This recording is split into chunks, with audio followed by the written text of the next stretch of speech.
Next ഈ ടോപ്പിക്കിൻ്റെ അവസാനമായിട്ട് നമുക്ക് പറയാനുള്ളത് നമ്മളിപ്പോൾ ഡ്യൂ പോയിൻ്റ് വരെയാണ് നമ്മൾ വിശദീകരിച്ചത്. The ratio between the amount of water vapour present in the atmosphere and the total water holding capacity of atmosphere at given temperature is called relative humidity.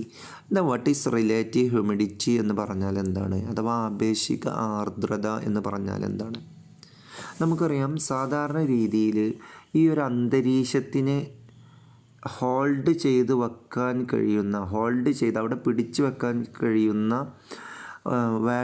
വാട്ടറിൻ്റെ ഒരു ടോട്ടൽ എമൗണ്ട്, അഥവാ ചുരുക്കി പറഞ്ഞാൽ അന്തരീക്ഷത്തിന് ഉൾക്കൊള്ളാൻ കഴിയുന്ന ജലത്തിൻ്റെ യഥാർത്ഥത്തിലുള്ള അളവും ഓൾറെഡി ഇപ്പോൾ എത്രയാണോ ജലാംശമുള്ളത് അവ രണ്ടും തമ്മിലുള്ള റേഷ്യോയാണ് റിലേറ്റീവ് ഹ്യൂമിഡിറ്റി എന്ന് പറയുന്നത്.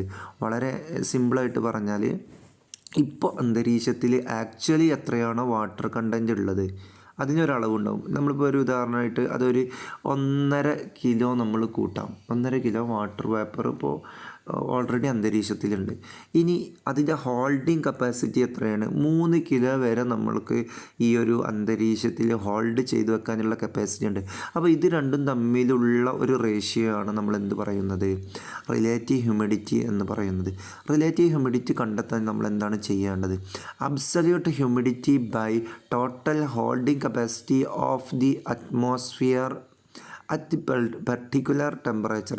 ഒരു പ്രത്യേക ടെമ്പറേച്ചറിൽ ആദ്യം നമ്മൾ അബ്സല്യൂട്ട് ഹ്യൂമിഡിറ്റി എത്രയാണ് നോക്കുക, അതിപ്പോൾ 1.5 കിലോ ബൈ ഈ പ്രത്യേക ക്രിറ്റിക്കൽ ടെമ്പറേച്ചറിൽ, അല്ലെങ്കിൽ ഈ ഒരു പ്രത്യേക ടെമ്പറേച്ചറിൽ അന്തരീക്ഷത്തിൽ ഹോൾഡ് ചെയ്ത് വെക്കാൻ കഴിയുന്ന വാട്ടർ വേപ്പറിൻ്റെ എമൗണ്ട് എത്രയാണ്? അത് 3 കിലോ ഇൻറ്റു 100. അത് നമ്മൾ കൃത്യമായിട്ട് കണക്കാക്കിയാൽ നമുക്ക് എന്ത് കിട്ടും? റിലേറ്റീവ് ഹ്യൂമിഡിറ്റി കിട്ടും. ഇനി റിലേറ്റീവ് ഹ്യൂമിഡിറ്റി മെഷർ ചെയ്യാൻ വേണ്ടി നമ്മൾ സാധാരണയായിട്ട് ഉപയോഗിക്കുന്ന ഒരു ഇൻസ്ട്രുമെൻ്റാണ് wet and dry bulb thermometer എന്നുള്ളത്. ഇനി അടുത്ത ഭാഗത്ത് നമുക്ക് ചർച്ച ചെയ്യാനുള്ള ഫോംസ് ഓഫ് കണ്ടൻസേഷനാണ്. അത് വളരെ വിശദമായിട്ട് നമുക്ക് ചർച്ച ചെയ്യാം.